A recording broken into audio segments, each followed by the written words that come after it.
My sense is that as people do deep practice, they become more sensitive to the social and global challenges and dysfunctions we face. Awareness, the final frontier.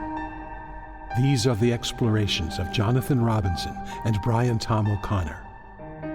Their continuing mission, to discover fresh new paths to the mystery within, to seek out new joys and new methods of awakening, to boldly go into the heart of expanded consciousness.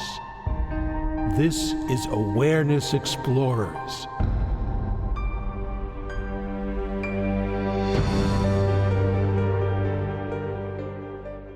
Welcome back, friends and family, to Awareness Explorers. Good to have you. We have a special guest today, Dr. Roger Walsh, who I am a big fan of and have been for about 40 years now. But before we do an interview of Roger, I want to say hi to my co-host. How you doing, Brian? I am very well, Jonathan. I'm really looking forward to this chat today. You know, one of the things about Dr. Walsh that I like is just he has broad interests in so many topics around spirituality. So let's go right into his bio. Roger Walsh, MD, PhD, DHL, is a professor emeritus of psychiatry, philosophy, and anthropology at UC Irvine, where he does research focused on topics such as meditation, psychological well-being, wisdom, and our global crisis. His books include Essential Spirituality, The 7 Central Practices, The World of Shamanism, The Psychology of Human Survival, and The World's Great Wisdom. His research and writings have received over 20 national and international awards. He's a student, researcher, and teacher of contemplative traditions and an authorized Lama in Tibetan Buddhism. With John Dupuy, he co-hosts the podcasts Deep Transformation, Self, Society, Spirit, with listeners in over 130 countries. His more curious careers include having been a circus acrobat and having an extremely brief and unsuccessful career as a stand-up comedian. Well, Roger, welcome to Awareness Explorers. Yeah, thanks so much, Jonathan, and thank you, Brian. Well, where should we start? There's so many places here. You know, with your late wife, Frances Vaughan, you almost like were one of the most important introduction books to transpersonal psychology. How'd you get into all this, what my dad used to call weird stuff, as an MD? Well, that's exactly what I thought it was for so much of my life. Let's see. Well, I was born in Australia, went through my medical school and scientific training there, came to California to Stanford to do my psychiatry training, and California has a way of changing people. I was doing therapy on people and didn't really think it worked, and probably in my hands at that stage it didn't. But I felt I had a moral obligation to try a little of myself. So I went in for what I thought would be a few weeks of therapy with a remarkable therapist by the name of Jim Bugenthal. And Jim was able to help me tune into my inner world, which I had not known existed. And I ended up very quickly feeling like I'd spent my entire life living on the top 6 inches of a wave on top of an inner ocean that I didn't even know existed. And it just blew me away. I mean, how could I have spent my entire life unaware of this? And as I looked around at our culture, it seemed like 99% of the world and the culture was also unaware of this. And I was really shaken, and it took me quite some time to begin putting this together. And I dove into a lot of other practices and eventually found myself doing contemplative practices, chanting, drumming, trying meditation without much success. And I couldn't figure out why, because I knew religion was the opiate of the masses. And why was I becoming addicted to an opiate or trying an opiate? I just wrestled with this question. And one day, literally, as I was walking across the living room floor, it hit me that behind the conventional institutions with their myths and dogmas and rituals were a family of psycho-spiritual technologies for training the mind and inducing the same states and realizations the founders had realized. and that literally the esoteric, little known aspects of the great religions were psycho-spiritual technologies. And there were two kinds of religion. There's a conventional religion, which centers on believing in a narrative, a story, a particular story. If you believe the story, you're saved. If you don't, you're damned. And there's a much less well-known religious tradition which centers on transforming heart and mind and inducing the similar realizations, states of mind, etc., as the founders had. So that just totally blew my world open, and I've been trying to make sense of it ever since. Yes, it seems to me that even though we think of all the religions as very different from each other, there's sort of one level, maybe you would call it the mystical tradition, or the people who are looking for a direct experience of the divine, that they all have much more in common with each other than we think about. That underneath all religions, that core seems to be very similar and run through it a lot. Yeah, I think you're right, Brian. I would probably want to nuance that. In fact, you're giving voice to what's sometimes called the transcendental unity of religions, that in their transcendental realizations, the idea was that there's a unity. I think with our contemporary understanding over the last few decades of contemplative practices and mystical traditions across the world, and keep in mind, as you well know, this is the first time in history we've had all the world's traditions available to us to do the kind of comparative analyses that we can now do. And also, for the first time in the West, we've had a psychology of states of consciousness and developmental stages by which we can analyze these traditions. So whereas there was this recognition of what's called the transcendental unity of mystical traditions that you point to, now I think we have to be significantly more nuanced and recognize that the realizations are not exactly the same across traditions.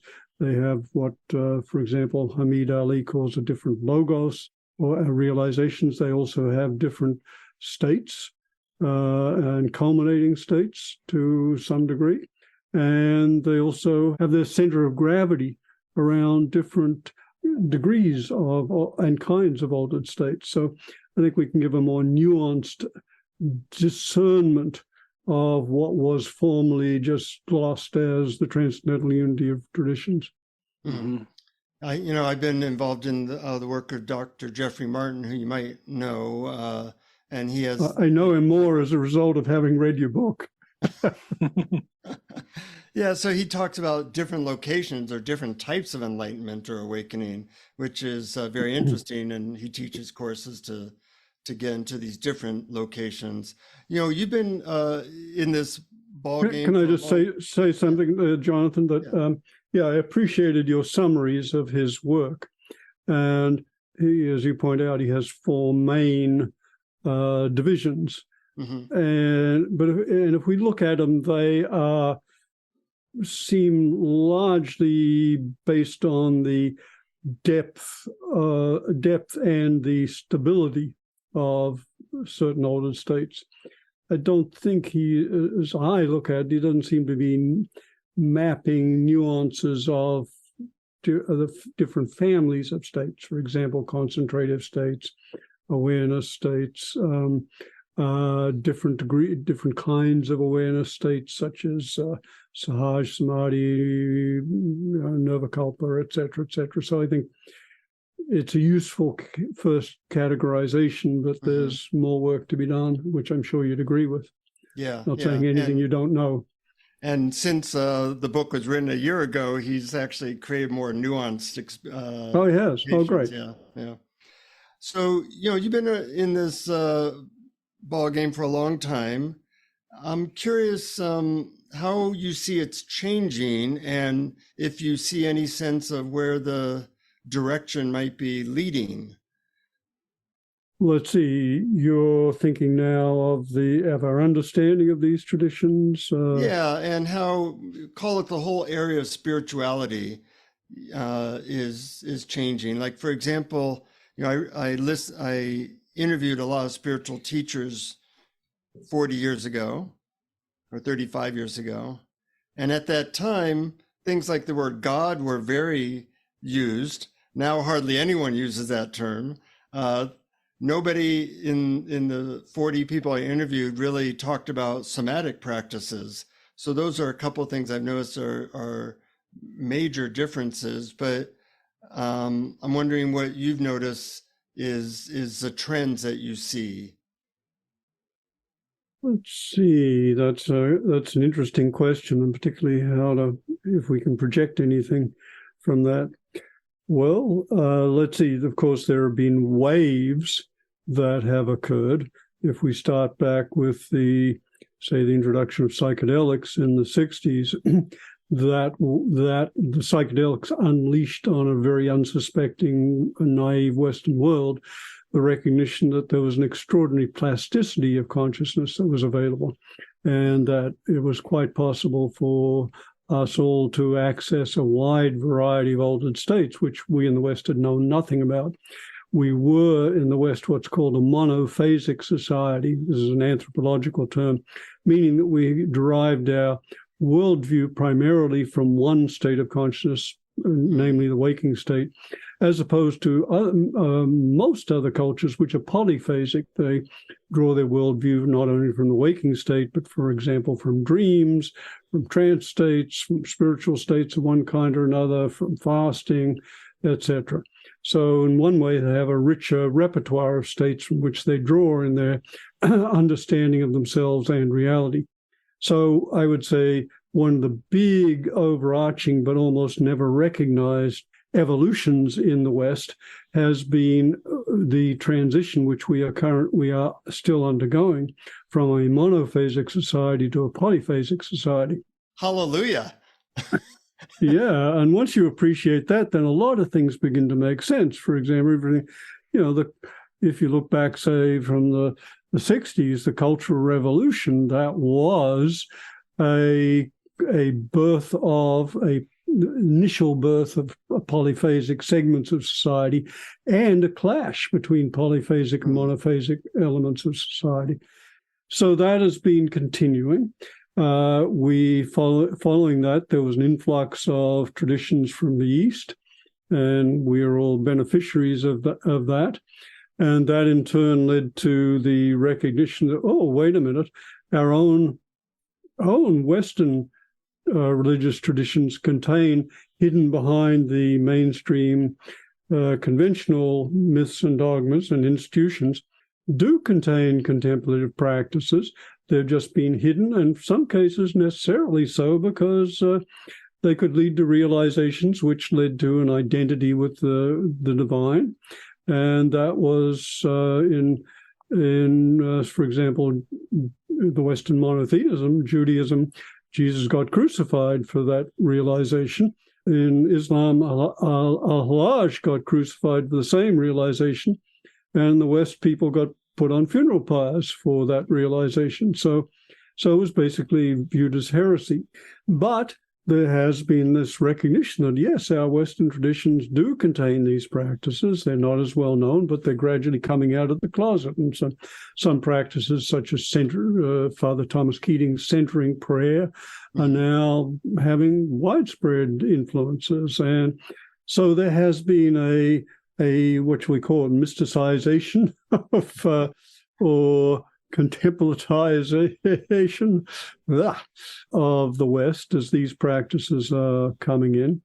There is also a greater diversity of practices now. We have, for the first time in history, all the world's contemplative practices available.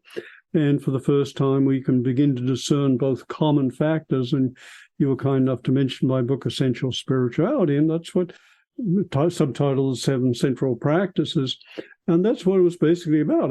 My trying to make sense of looking across these traditions. Well, what are the greatest saints and sages who've ever landed on the planet say are the most important qualities of heart and mind for us all to cultivate?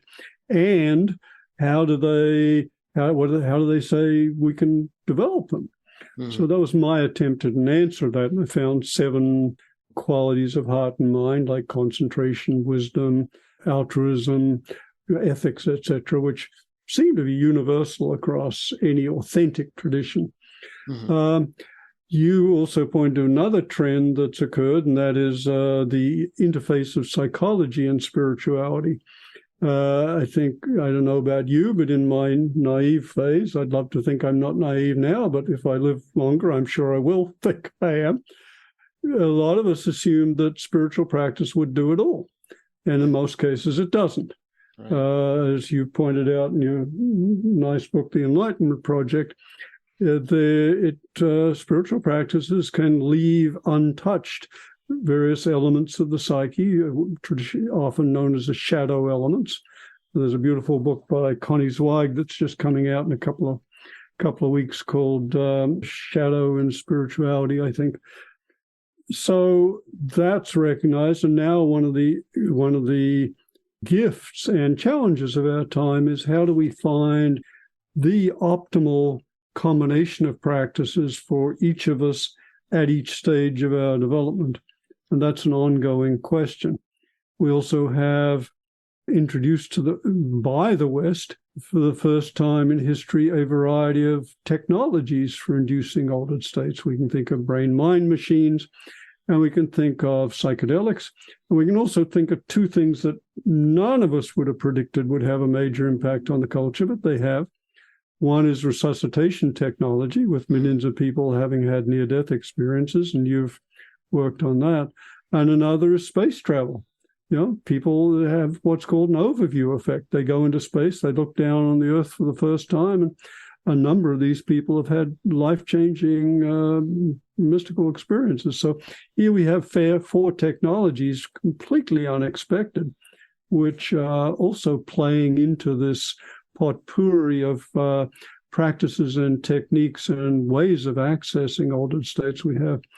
And then maybe to round it off, I don't want to take up your whole hour, we now have people who are doing analyses, cross-cultural and cross-traditional analyses of the different traditions, the different states of consciousness, the different practices, and beginning to map them and contrast them and point to systemic maps by which we can really make sense of them the whole way. And the master of this is Ken Wilber, who has produced what's called a meta theory, that is a theory of theories. So he's put together the biggest map we have of the ways in which different traditions and practices cultivate specific states, and the ways in which and the kinds of states they induce, and the sequence in which they tend to emerge.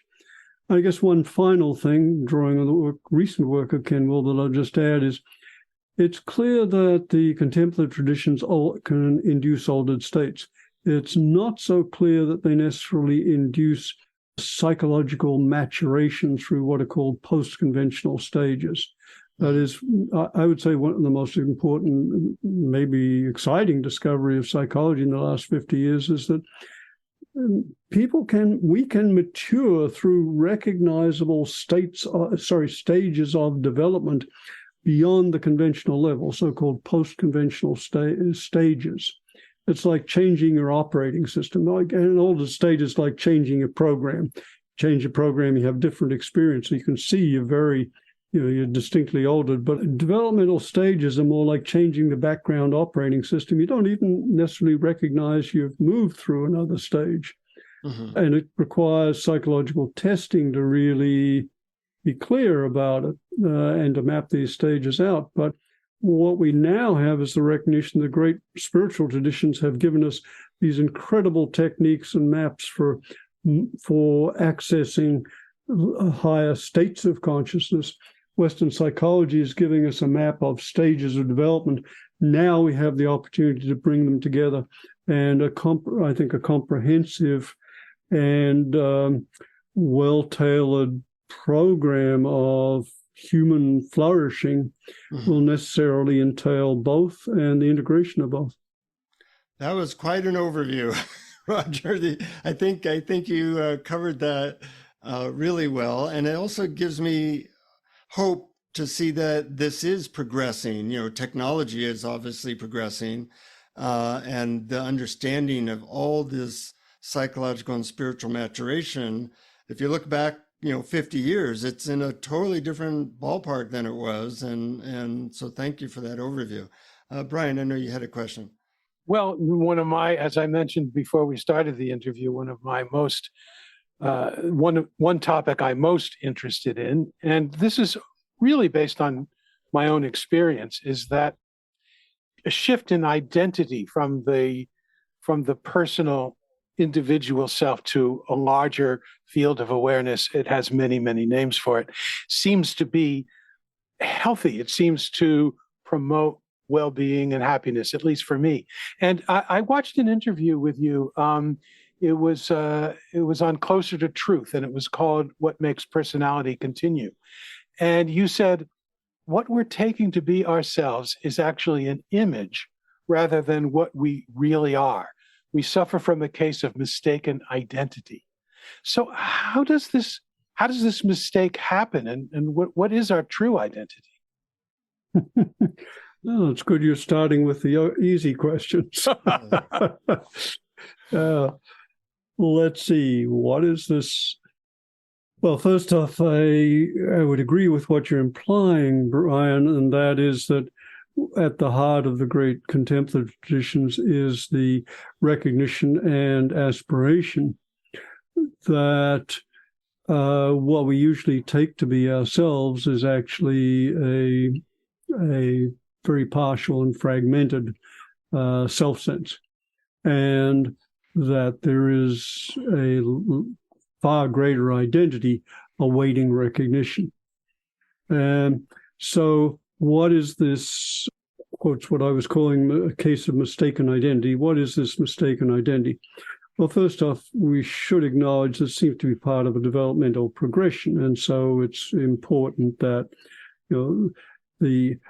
I hesitate to use the word ego because two of the most overused words in the English language, which carry multiple meanings, are ego and self. But maybe if we define our terms carefully and say ego in the way we're using it is referring to the separate self sense, then we can say that the development of the ego is actually a developmental achievement. It takes some years for a child to develop a firm, stable self-representation or separate self-sense, the ego. However, it's ideally an intermediate stage rather than a final stage, as our culture thinks. So, and what is that ego? Well, if you look at it, it's most generally what we would call a self-representation. That is, it's a representation of what it says, self-representation, made up of subcomponents, which are given names like self-concept, self-narrative, self-image. And for anyone who does insight-oriented meditation, looks at their experience, one of the startling revelations is that when we look for our self-sense, what we find is that it is deconstructed into constituent mental elements, a thought, an image, a narrative, a fantasy, etc., etc. However, usually those arise so quickly and our introspective sensitivity is so blunted or underdeveloped that we suffer from what psychologists call flicker fusion, which is the same thing that happens in a movie. You get a movie as one still frame after another, but due to flicker fusion, the mind creates a movie, quotes. Similarly, we do the same thing with our self-representation, assuming that there is a stable identity, and that is who we are. Now, the contemplative traditions deconstruct that identity in a variety of ways, either through seeing through it, as in, say, Vipassana, by questioning it, as in your practice, Brian, of self-inquiry with Ramana Maharshi, of decathecting it, that is, taking energy out of it in, say, Karma Yoga, by dissolving it in love in Bhakti Yoga or love practices, etc. And what is found to be underlying that is a transpersonal identity which, depending on the orientation of the practice, is experienced as, in you describe, as pure awareness, vast, boundless, pure awareness. In other cases, it may be experienced as pure love, pure mind, as Satchitananda, as self with a capital S, etc. Now, there's debate about to what extent these are the same experience, and there's a lot of people would say, well, they're just different facets, and probably they are. People like Hamid Ali, who's certainly a spiritual genius, says, they're not, people think they're all the same, but they're not the same. They have different phenomenological qualities, these things, and you can't just say they're all the same. But clearly, there is this potential for transpersonal realization. Now, you raised the really tricky question, Brian, of why does awareness identify with this representation? Why is there a case of mistaken identity, and why does it persist for most people throughout a lifetime? And that gets trickier.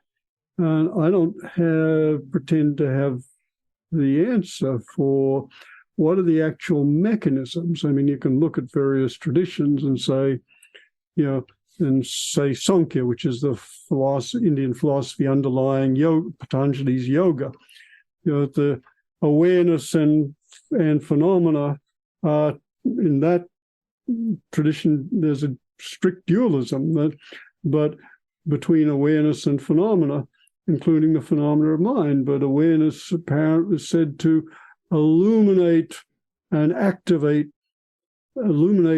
in such a way that it looks as though it's independent, etc. So different stories. I'm curious how you've both have what you've concluded about what is the mechanism by which vast, boundless, infinite, eternal awareness, and we should qualify infinite, not in the sense of being really big, but being transspatial, eternal, not in the sense of being lasting a long time, but being transtemporal.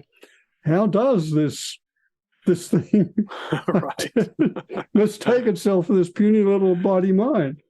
Right. Yeah. I mean, I have a sense that it has to do with the mind's desire to solve problems, and that our sense of ourself actually is made up of these ideas about the problems to solve, because when we relax that idea and when we start allowing things as they are, that identity seems to soften a bit. But I also suppose it's less important to really understand how the mistaken identity happens than what are some great ways to actually see through it. Mm-hmm. Yeah. I'm practically minded myself, and that's largely what we talk about in terms of methods on this podcast. But the why, I would say, because God made it that way, and to be entertained. If you're just awareness, then you miss all the juice, and all the drama. So there's a natural tendency to get lost in stories, and actually that ability to get lost in stories and identity is what really separates humans from most other animals, that we can come up with these stories about green pieces of paper that we say are valuable, or we get stories about this is good and that's bad. And that's allowed us to form a more complex survival of the human family. Yeah, and that is one of the stories that great traditions come up with, that God did it for amusement. Yes. And it's actually sometimes interesting. He has a bad sense of humor. Really? Yeah. It's interesting that Stan Groff, who's probably the world's greatest psychedelic researcher, who one of his books is The Cosmic Game, in which he took the people who'd had the deepest psychedelic experiences and put them together to piece together their collective experiences into a map of consciousness and cosmology, metaphysics, etc. And he came up he felt that people that had the deepest experiences had a similar realization to what you're describing, Jonathan, that it was there was a phenomenon which he called divine boredom,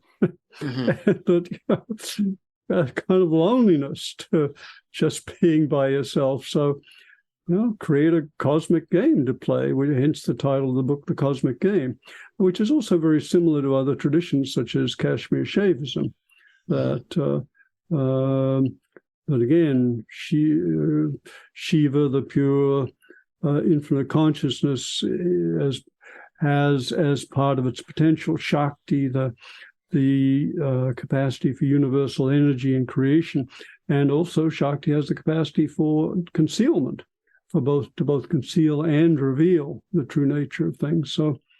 So I think you're pointing out of your own experience to something that is part of our global heritage. Mm-hmm. You have explored a lot of practices, and some of them are also in the shamanistic tradition, which gets very little bandwidth for most people in the West. Have you found something in that exploration that you found personally useful or found very interesting? Well, I certainly found it interesting and fascinating. I did shamanic training with Michael Harner, the great Westerner who was trained in shamanism. One of the first, I think, probably one of the very first Westerners to be deeply trained in shamanism, and then he distilled the practices from around the world. I found it personally, the thing which got me into shamanism was that after I had kind of got some sense of the practices and ideas behind the great religious traditions and begun to synthesize them in essential spirituality, the one tradition which I could not understand or make sense of was shamanism. And it really took me a long time before I realized, they have a very different focus. Their central practice is what's called the shamanic journey, in which they enter an altered state, experience themselves as souls or spirits who travel through the cosmos, meet other beings, spirits, obtain knowledge and wisdom and power from them, and then bring that power and wisdom back to their tribe to heal and to help and to serve. And that's a very different central practice from the world's great traditions with their focus on more meditative yogic. The shamans also use primarily external stimuli as a way of inducing their altered states, as opposed to the internal stimuli of meditation. So the shamans will rely on things like fasting, exposure to cold or heat, drumming and music and dancing are very important. And so the ways of inducing trance states for them. And they are, trance is an overused term too, but we can use it for now and say they are trance states rather than, say, the meditative exploration in introspective, explorative states of, say, Vipassana, or the pure awareness states of, say, Ramana Maharshi, etc., and Advaita Vedanta. Wow, that is so fascinating to hear. It really is. But I was just struck by something when you described the journey into other realms and the meeting beings and learning wisdom, bringing it back to your tribe. That actually describes the underlying plot of the movie Everything Everywhere All at Once. It is actually about that, although they couch it in a science fiction alternate universe metaphor, but it's the same. It's the same journey to meet other versions of yourself. In this case, and maybe in shamanism, it's other beings, learning skills, bringing them home to the interpersonal relationships within the family. So interesting. I appreciate your description, Roger, because my wife is actually into shamanism. I've had a hard time understanding it, and your description made, okay, that makes sense. That is what she's doing. And it's nice to have mental maps like that. what do you think, nowadays, and a large portion of this podcast is geared towards moving towards non-dualism. And I'm wondering your observations. Do those states, in your experience, help people experience psychological maturity, or is that a totally separate pathway? Well, now we're getting into a place where I have some charge. Non-dual is getting so overused these days, and that I have some problems with the use of the term. First off, we need to distinguish between its different uses. It was originally primarily used in association with Advaita Vedanta, or the Hindu tradition, and there it referred to the non-duality of all phenomena, material, mental, etc., and the absolute, or the sat, the chit, ananda, the being, consciousness, bliss of absolute reality, and the idea that those were not, as, for example, yoga had originally thought, strictly dualistic, but rather were of the same nature, that they were manifestations, expressions, projections of the divine, of Brahman, etc. So that was the original meaning of non-duality. Then there was a phase in the West where, non-duality is the highest state. Well, then somewhat everyone became non-dual, and non-dual this, non-dual that. It was like quantum physics in the 80s. It's like everything quantum this, quantum that, until the point of nausea. So now non-duality seems, and you focus on this more than I, so I'd love your perspective. But from what I can see, it's settled into largely meaning a non-differentiation of self and other, or self, the distinction between the dissolution of the separate self sense. Would you agree with that?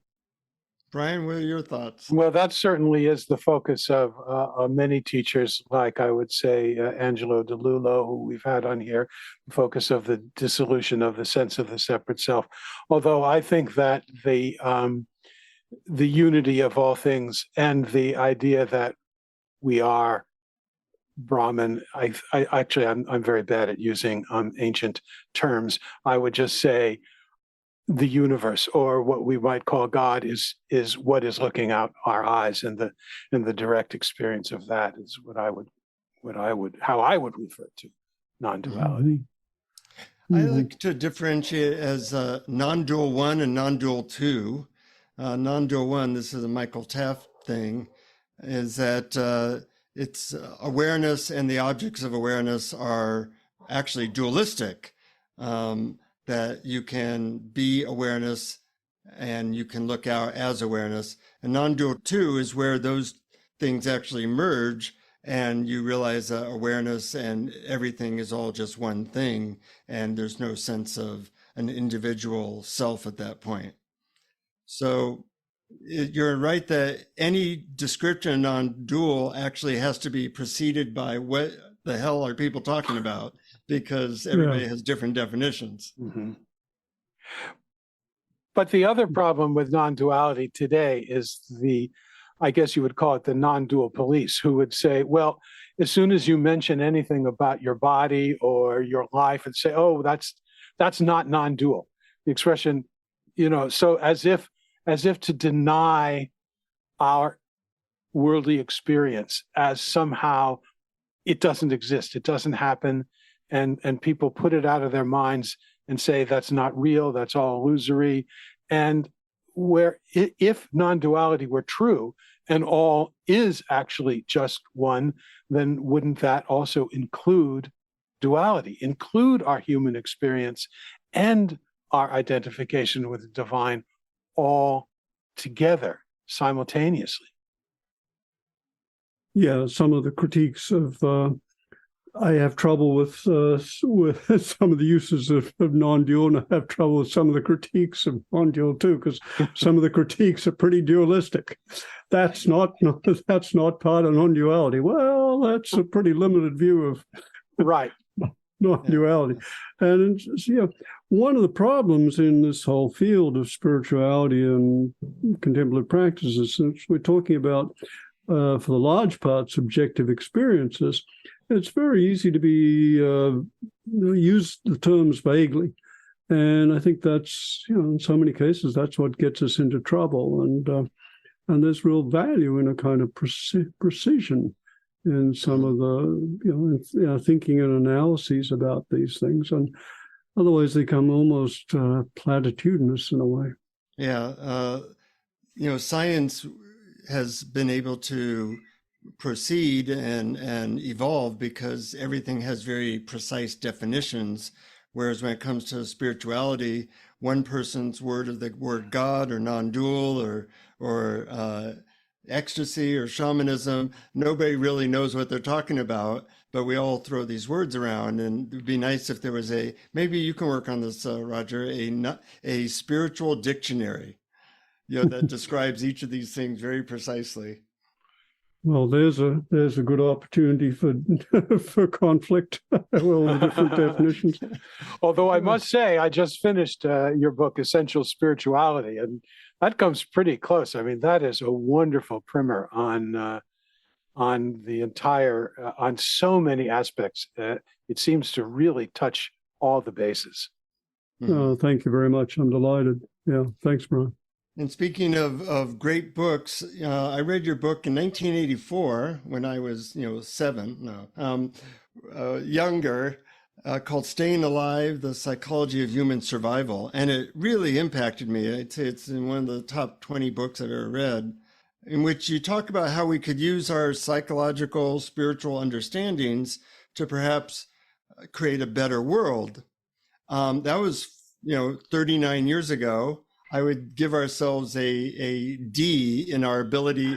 The entire world did not read your book, Roger, unfortunately. You got the Dalai Lama and Linus Pauling to write forwards for it. So it certainly had a lot of people supporting it, but it seems like we, as a culture right now, this is just my opinion, are not using any of these psychological, spiritual insights to make the world a more healthy place. What's your opinion about that?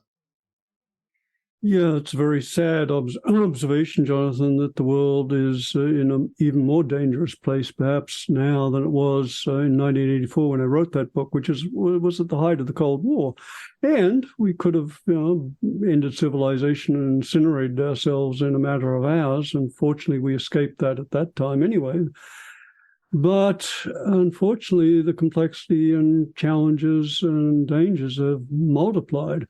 We have an incredible imbalance between exponential technology and which is just developing at accelerating rates, giving us enormous power, and a very slow evolution of inequalities like ethics, wisdom, altruism, et cetera, et cetera. So this imbalance, of course, is getting worse as we speak.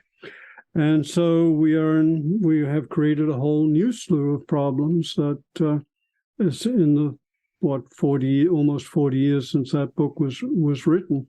And we now are facing things like, ecological destruction and new levels and kinds of pollution and artificial intelligence, and it's a long list.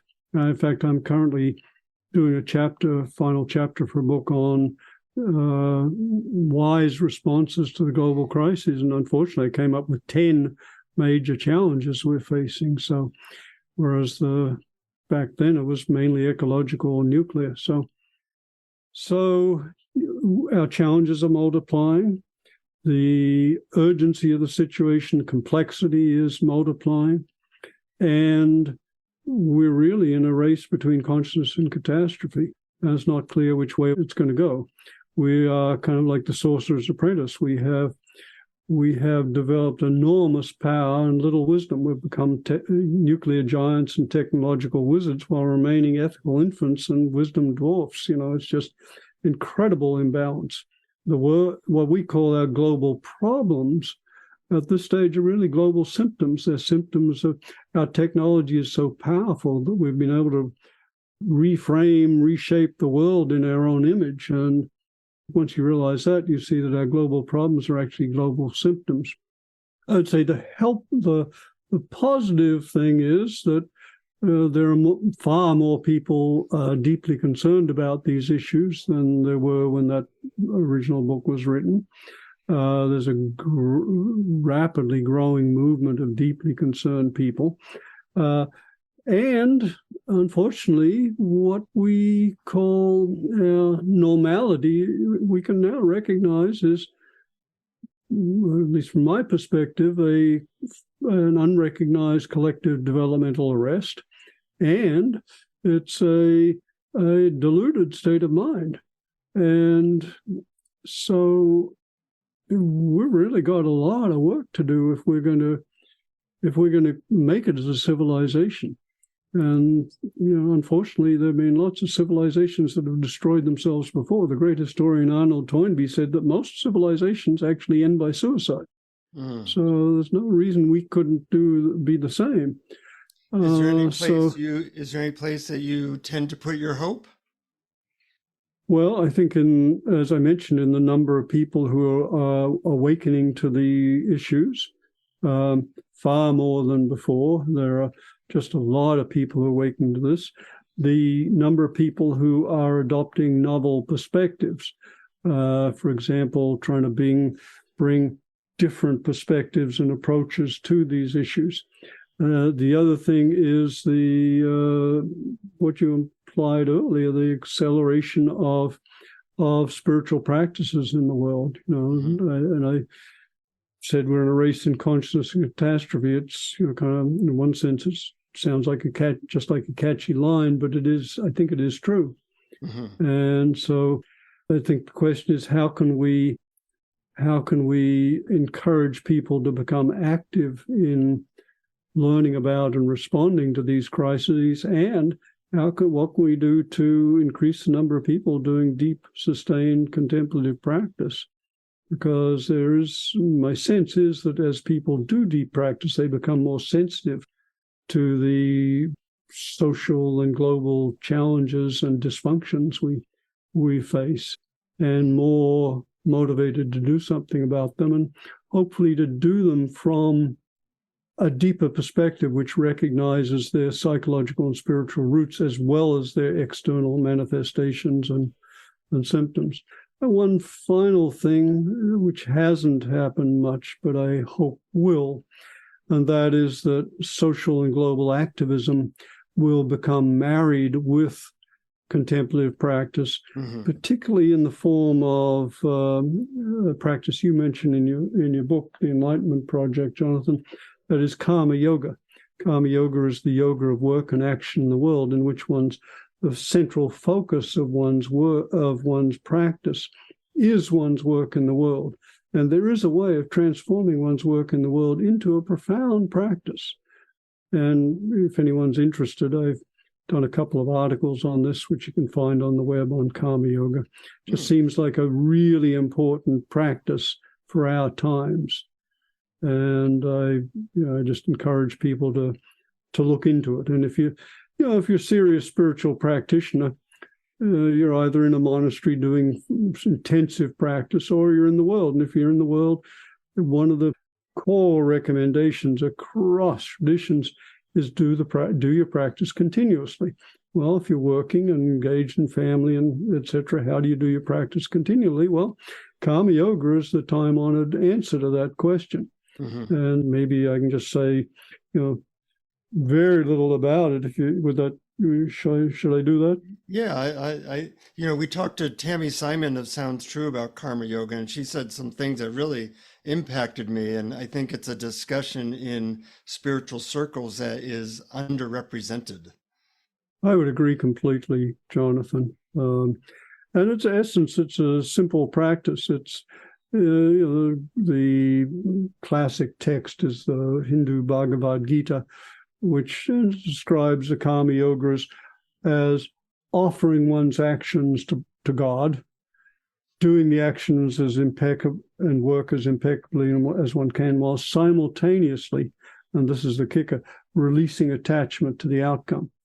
Now, that's the threefold essence. Of course, there's great benefit in having a more detailed map of things to do, such as, okay, well, we don't have to go through them all now. You probably don't want to go through a detailed description of the practice, but there are ways of refining that and looking at the elements one can bring together to make it a really profound and effective practice that requires no extra time. You're just doing your work, but you're doing it with a particular attitude and heightened awareness. To get the article, would you just Google Roger Walsh Karma Yoga? Yeah, that should do it. That sounds good. Yeah.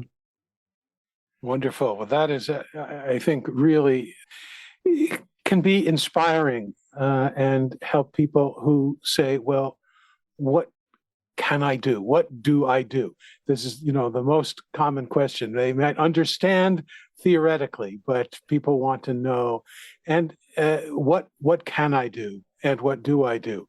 And that's one way. And also your book, Essential Spirituality, is actually filled with practical techniques that you can just do them, just try them. Mm-hmm. Yeah, thank you, Brian. And I will give at the risk of giving another self-plug, I recently recognized that exactly what you just said, that, gosh, I'm not the only one struggling to figure out what to do. So I actually wrote an article, which is on the web, a couple of forms, one under the Integral Life website, another under Perspectiva website, titled something like, "What Can I Do?" Looking at what are the principles by which we can first discover our unique contribution, because all of us have a unique contribution by virtue of our own particular talents and capacities and contacts, etc.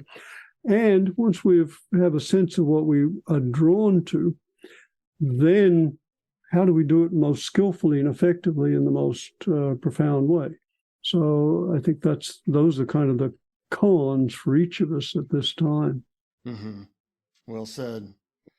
What are you currently working on? You tend not to stay still. What's your latest passion? Let's see. There are two things motivating Jonathan. Writing and, like you, a podcast. Right? The writing is, I hesitate to say this, but I'm trying to finish a book on wisdom, which has taken me 8 years. Needless to say, it's. I'm hoping it rubs off, but it's been quite a challenge, as you can imagine, doing a book on wisdom. But you could always have Chat GPT write it. Well, that's a joke. Tried that. It was not as wise as I'd hoped. Yeah, right. But probably in a couple of years, it'd be able to do it.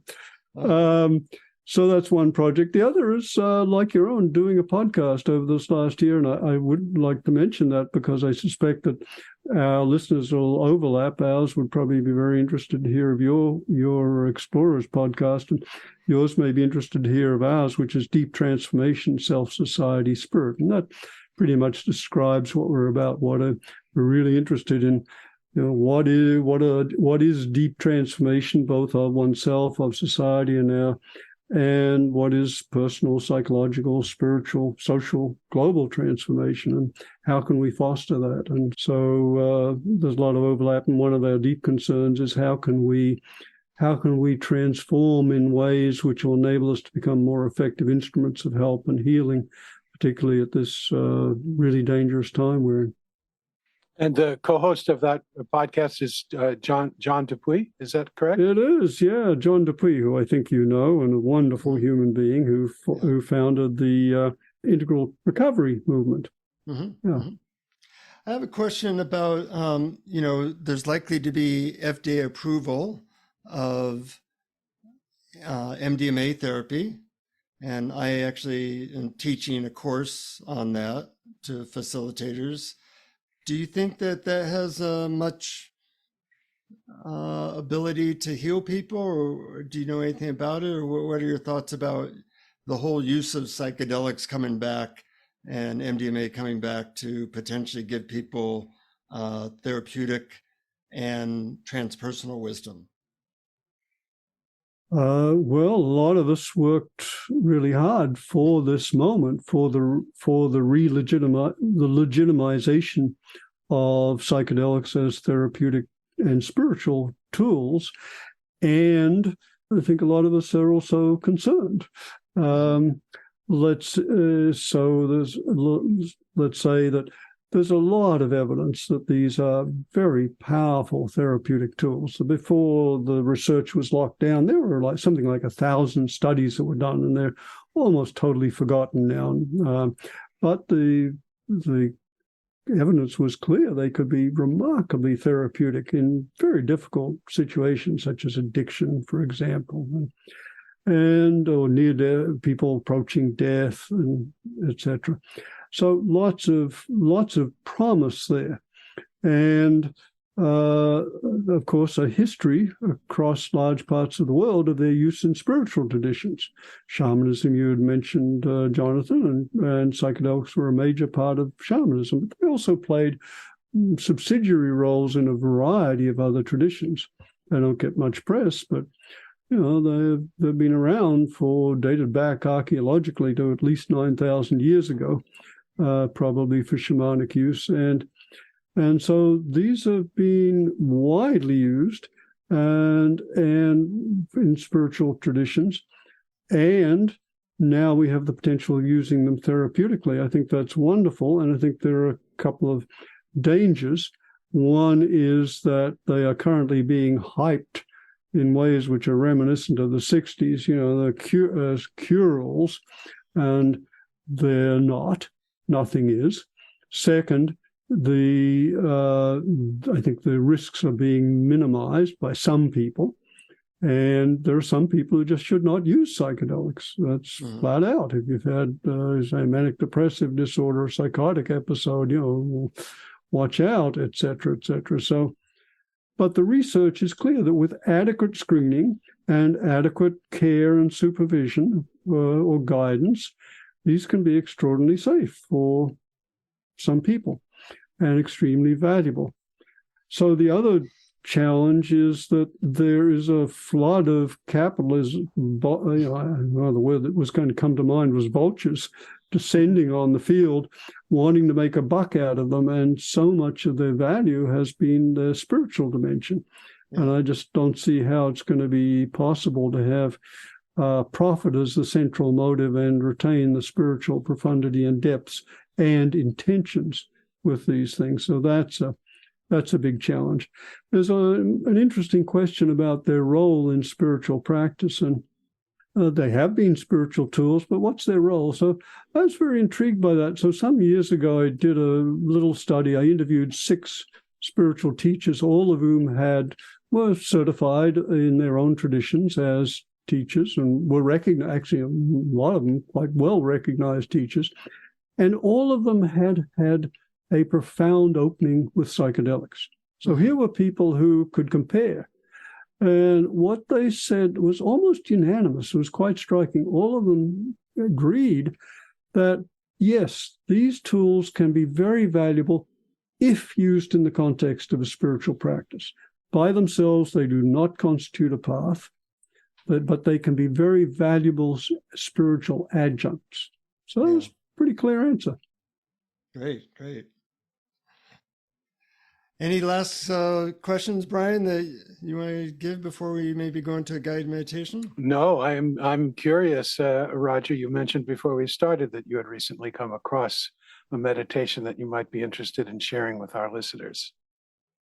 Yeah, I did, Brian. And given that I don't feel as familiar with it as I probably should before offering it to others, and also because one of our central focuses here has been, in our discussion, has been on our global crises and how we can become more effective instruments of service, I think I'd like to just offer a brief little meditation for anyone who's interested which can be a very brief but very powerful way of enhancing one's skills and capacities for life and for service. Yeah, that sounds perfect. Are we ready? Yep. Sure. Okay, so I invite you to just take a moment to relax. If you're in a safe place to do so, feel free to close your eyes.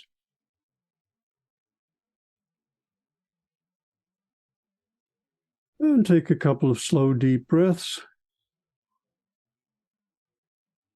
Breathing in and letting go. Breathing in and letting go.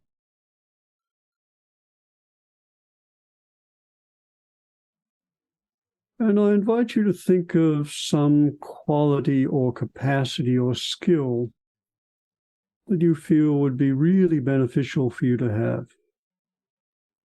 A skill or capacity which would enable you to live more fully, contribute more effectively, be more joyful.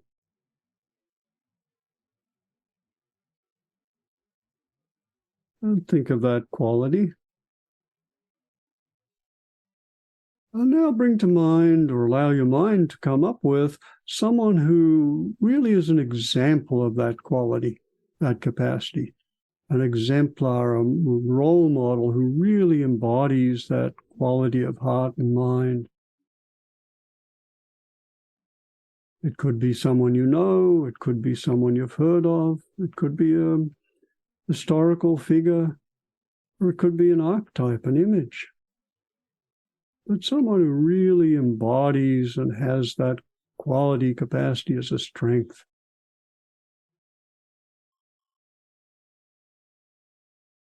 And now see that person in front of you.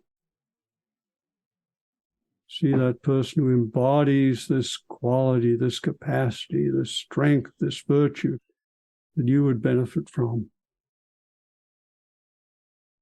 Feel what it's like to be with them. And now visualize this person melting inward, just melting inward into light, so that they become a condensed ball of light, energy, and this quality. Light and energy embodying this quality. And then bring this ball of light up and so it's just over your head, center of your head.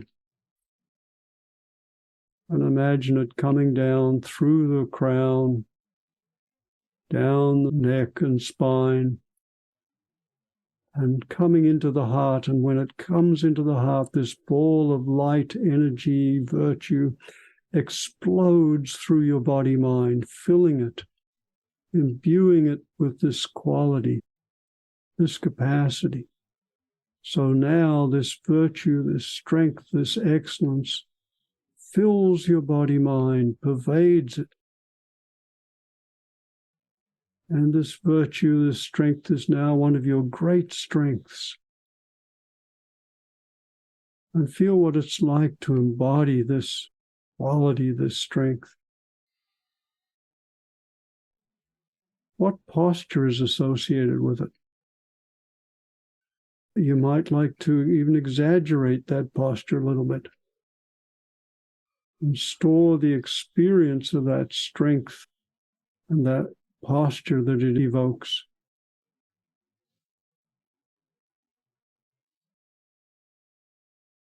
And so now, anytime you wish, you can just evoke this memory, this image, this body posture, and that strength, that virtue will be fully available to you.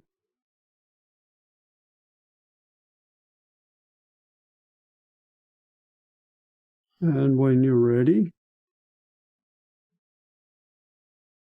bring that quality back with you as you open your eyes. come back to your environment, but embodying that quality, able to more effectively serve and more joyfully and fully live. Beautiful. Okay. I love that meditation. I'm very grateful for that. I loved it too. And it really serves what we love to do on this podcast, which is offering things that are just really useful and helpful to our listeners. So I'm very grateful to you for that and for this entire conversation. Well, it's been a joy. Thank you so much for the good work you do. And thanks for the invitation to have explore together over this hour. It's been great. How can people find out about your website is drrogerwalsh.com. Right, yep. I think most of my articles and talks are up there. So that and the podcast, again, is Deep Transformation, Self-Society, Spirit. I think between those two should give you enough to keep busy and get bored. So, and your many books, which I highly recommend. You're a very clear writer that can kind of say stuff in a way that you go, yeah, uh-huh. Yeah, I like that. That's wonderful. I'm delighted. Thank you. Well, thank our Patreon supporters. People can go to patreon.com/awareness explorers and support us and get a bunch of goodies if you want. And any last words from Brian or Roger? Oh, just thank you for this opportunity. It's wonderful to be able to have a conversation at this level and to explore around these topics with fellow explorers. So thank you. Yes, and that really sums it up for me too. Just thank you very much, and for the generosity of your time and wisdom, and the best of luck on your new book. Thank you. Until next time, friends, keep exploring. Keep exploring. Thank you for listening to Awareness Explorers. To learn more, you can check out our website at awarenessexplorers.com. Please subscribe to our podcast on your favorite podcast app. We'd love it if you would post a review. And please share our link on Facebook and with family and friends, because knowing yourself as awareness is the greatest gift you can give yourself or someone you love.